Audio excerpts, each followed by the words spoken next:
কিছু একটা ঘটেছে। এক্স্যাক্টলি কি ঘটেছে সেটা যদি আপত্তি থাকতো তাহলে অবশ্যই আইএসপিআর বাই দিস টাইম একটা স্টেটমেন্ট দিত। 24 ঘন্টার উপরে হয়ে গেছে। উপদেষ্টার অনেকেই কিন্তু পুরোপুরি নিরাপদ না।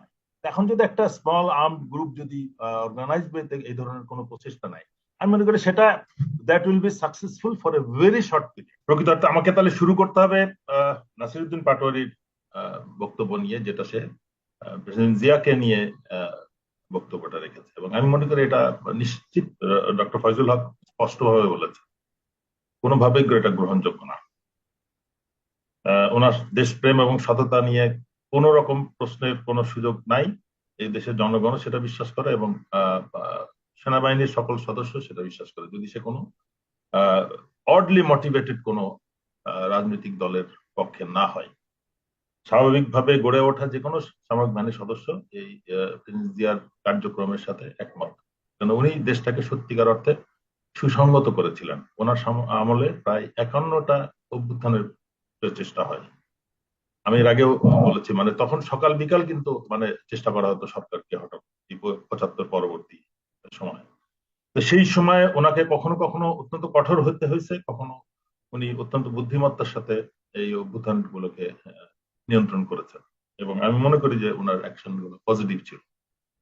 সেই পরিপ্রেক্ষিতে এখানে ওনাকে টেনে আনার কোনো সুযোগ নেই।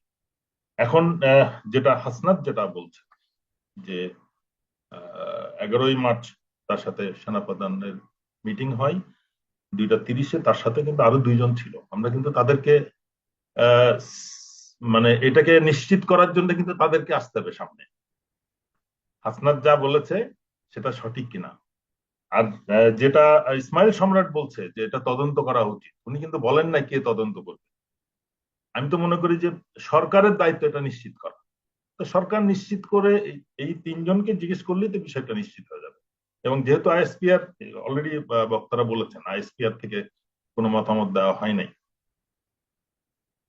সেই হিসেবে আমরা ধরে নিব যে সেনাবাহিনীর তরফ থেকে অতটা আপত্তি নাই, কিছু একটা ঘটেছে।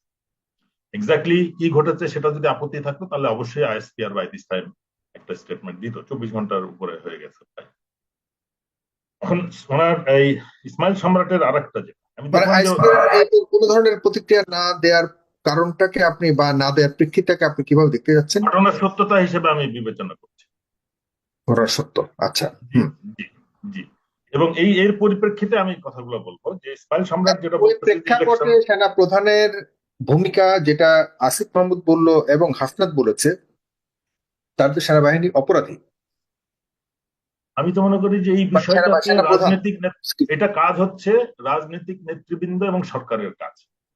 মানে হুম। সত্যিকার অর্থে আসিফের বক্তব্য যদি সঠিক হয়ে থাকে, ওটাও ব্যক্তি হিসেবে সেনাপ্রধানকে এটা ক্লারিফাই করা উচিত যে আমি বুকে পাথর রেখে সিদ্ধান্ত নিয়েছি, কথাটা ঠিক কিনা। আর উনি এই ধরনের কথা বলেছেন কিনা। আমরা অনেক খুনি আসামিদের দেখছি ক্যান্টনমেন্টে তাদের নিরাপদ আশ্রয় রেখে তাদেরকে পালাতে সাহায্য করা হয়েছে। সেই ক্ষেত্রে ডক্টর ইউনূসের যে মামলাটা সারা পৃথিবী, শুধু আমরা জানি না, সারা পৃথিবী জানে যে এটা একটা রাজনৈতিক উদ্দেশ্যে প্রণোদিত মামলা ছিল। তো হুম। সেই হিসেবে এটা নিয়ে এটাকে ওনাকে মামলার আসামি বলা এবং প্রধান উপদেষ্টা হইতে প্রশ্নবিদ্ধ করা। আর যেখানে আমরা দেখলাম যে 16 বছর প্রধানমন্ত্রী যিনি ছিলেন তার বিরুদ্ধে শত শত হাজার হাজার খুন গুম হত্যা এবং বিভিন্ন রকম অপরাধ, ব্যাংক লুট, সমস্ত ইকোনমিটাকে ধ্বংস করার একটা অভিযোগ তার বিরুদ্ধে। এ ব্যাপারে কিন্তু আমরা সমাধানের কোনো দেখছি না। মানে সত্যিকার অর্থে জনগণ কি চাচ্ছে? সত্যিকার অর্থে জনগণ কিন্তু হত্যার বিচার চায়, গুমের বিচার চায়, সমস্ত এই অর্থনৈতিক যে অপকর্ম হয়েছে সেটার বিচার চায় এবং সেটাকে পুনরুদ্ধারের জন্য সরকারের যারা নিয়োজিত আছে তাদেরকে সময় দিতে চায়। এই ইলেকশন কিন্তু প্রয়োজন শুধু রাজনৈতিক দলের। আমি মনে করি সেনাবাহিনীর তো এটার বক্তব্য রাখার কোনো প্রয়োজন নেই। সেনাবাহিনী এটা থেকে দূরে থাকলে ভালো। সেনাবাহিনী তো গত 16 বছর কি মতামত দিয়েছে এটা তো আমরা জেনারেল ওয়াকার বলতে পারেন যে আমি তো ছিলাম না, কিন্তু আমরা সেই সেনাপ্রধানদেরকে প্রশ্ন করবো যে 14 সালের ইলেকশন, জেনারেল মঈন বলবে 8 সালের ইলেকশন কি করছে, তারপরে 18-র ইলেকশন কি হয়েছে, শেষ আমরা দেখলাম 24-এর কি হয়েছে।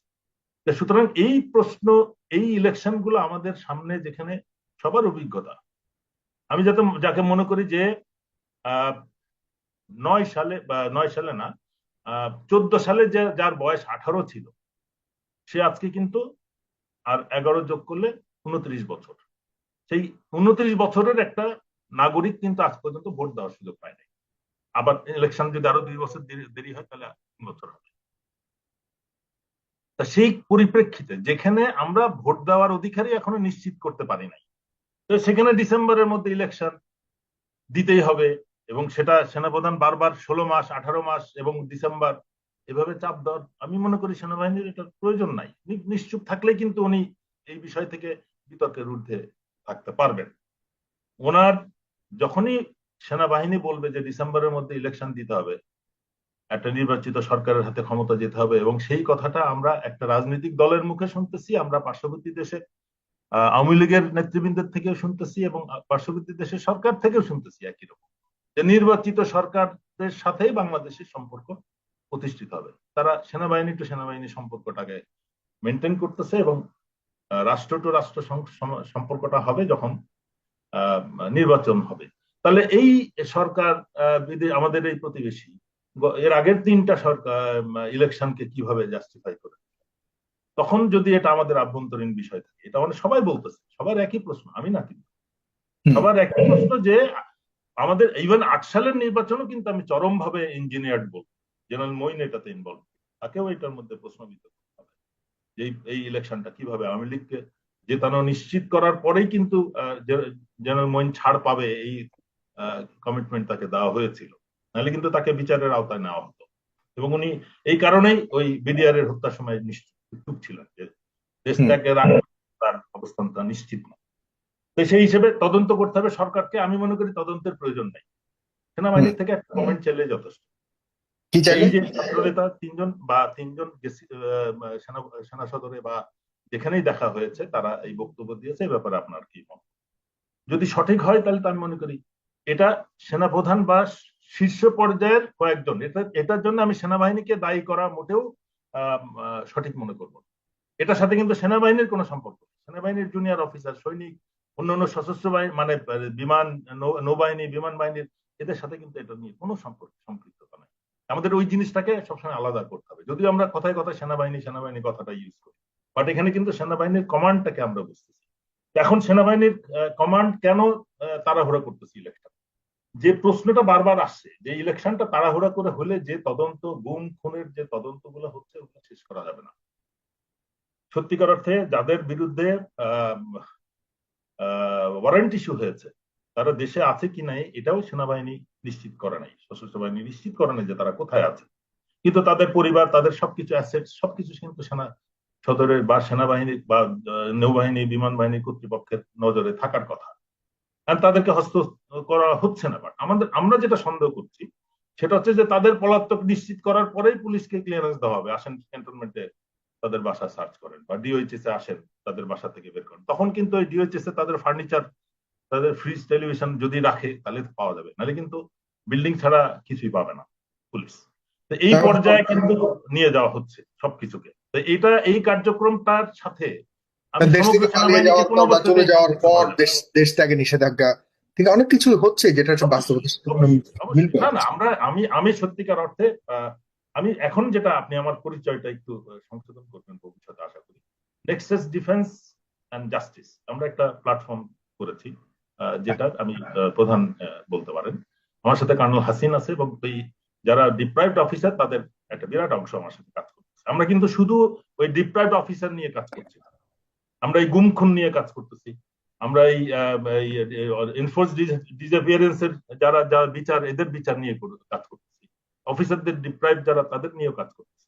তো এই জিনিসগুলো আমাদের একটা ওপেন, আমরা কিন্তু শুধু ওই রাইট আপ দেই না বা প্রেস রিলিজ দেই না, আমরা রাস্তায়ও থাকি, প্রেস রিলিজও দেই, মিটিংও করি, আবার সাক্ষাৎ মিটিং এর মাধ্যমে উচ্চ হুম। পর্যায়ের মানে আমরা চিফ অ্যাডভাইজার পর্যন্ত, ল অ্যাডভাইজার পর্যন্ত হুম। মিটিং করে আমরা তাদেরকে ইনফ্লুয়েন্স করেছি এবং এখনো অব্যাহত রাখছি।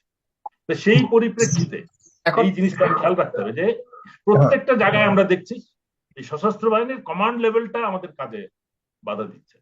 এই যে সেনাবাহিনীর সংস্কার, সশস্ত্র বাহিনীর সংস্কার নিয়ে এত কথা হচ্ছে, আজকে পিনাকি দা দেখলাম জোর দিয়ে বললেন প্রকৃত অর্থে এটা একটা মূল এবং জরুরি বিষয়, যেটা সংস্কার করতেই হবে।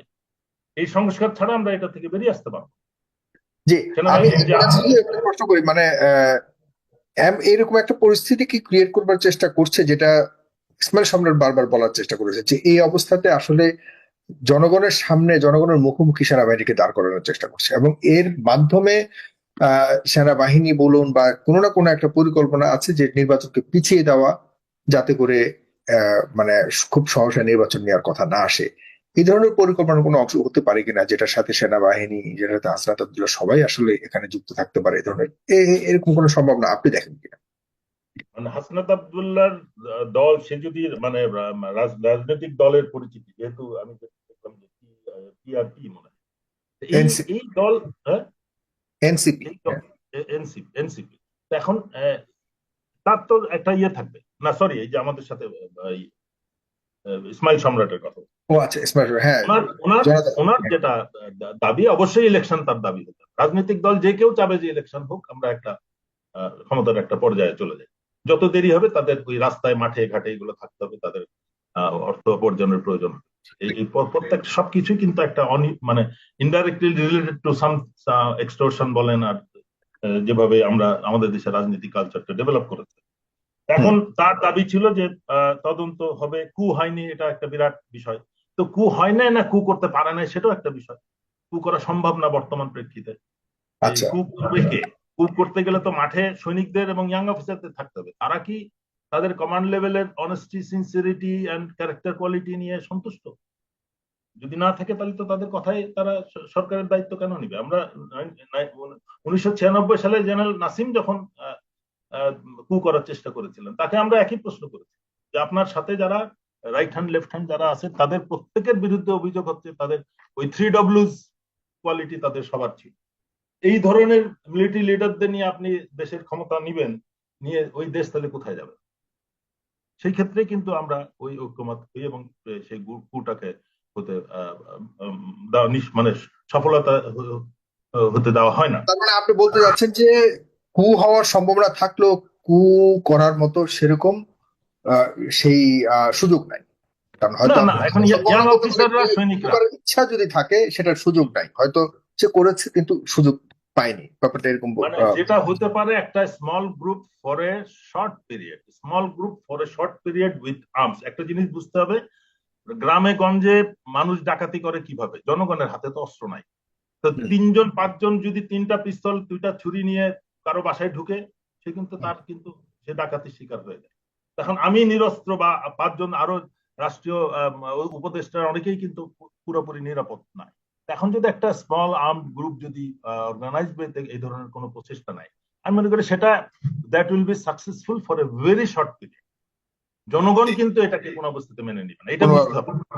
এটা কোনো অবস্থাতে মেনে নিবে না। জনগণ সে আগের মতো জি, ইয়ে না, জনগণ এখন যথেষ্ট very cooperative। অ্যাক্টিভ, এবং তারা সেনাবাহিনীর ইতিহাস, পাস্ট, প্রেজেন্ট, জি, ফিউচার আমরা সবকিছু তাহলে তারা। একটা মিশ্র প্রতিক্রিয়া জানলাম, ইসমাইল সম্রাটের কাছ থেকে, জনাব মেজর রেজাউল করিম রেজার কাছ থেকে, ডক্টর ফজল হকের কাছ থেকে, এবং সবশেষে আমাদের ব্রিগেডিয়ার জেনারেল হাসান নাসিরের কাছ থেকে। প্রিয় দর্শক, আপনারা শুনেছেন। এখন আমরা কয়েকজন দর্শকের কাছ থেকে আমি কিছু একটু একটু প্রতিক্রিয়া শেষ জানবো। করতে চাই সাগর ভাই, জি, জি। আমি একটু শেষ করতে চাই যে আমি দেখলাম হাসনাতের কাছে যে দাবিটা দেওয়া হয়েছে, সেটা হচ্ছে বঙ্গবন্ধুর আওয়ামী লীগ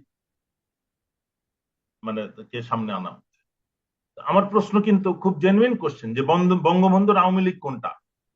আওয়ামী মুসলিম লীগ, আওয়ামী লীগ পাকিস্তানের যেটা ছিল, বাংলাদেশ আওয়ামী লীগ, বাকশাল, নাকি শেখ হাসিনার আওয়ামী লীগ? হুম, শেখ মুজিবুর রহমান বা বঙ্গবন্ধু কিন্তু 75 সালে ওনার মৃত্যুর সাথে কিন্তু উনি বাকশালকে রেখে গিয়েছে, হুম, উনি কিন্তু আওয়ামী লীগ রাখেন নাই। আমরা কি হুম। সেই আওয়ামী লীগ চাচ্ছি? তাহলে তো দেশের জন্য ভয়ঙ্কর বিষয়। জনগণকে এখনই সতর্ক হতে হবে যে উনি বুঝে বলছেন না না বুঝে বলছেন যে বঙ্গবন্ধুর আওয়ামী লীগ। বঙ্গবন্ধুর আওয়ামী লীগ তো সত্যিকার অর্থে তাহলে আওয়ামী মুসলিম লীগকে ধরতে হবে, যেটা শুরু হয়েছিল। এবং পরবর্তীতে আমরা যেটা দেখি, ডারউইনের থিওরিতে, মানে পর্যায়ক্রমে ইভলিউশনে, বানর থেকে নাকি, যারা বিশ্বাস করে বানর থেকে নাকি মানুষ হয়েছে। আমি তো মনে করি যে ইভলিউশনে over the period Awami League মানুষ থেকে জানোয়ার হয়েছে।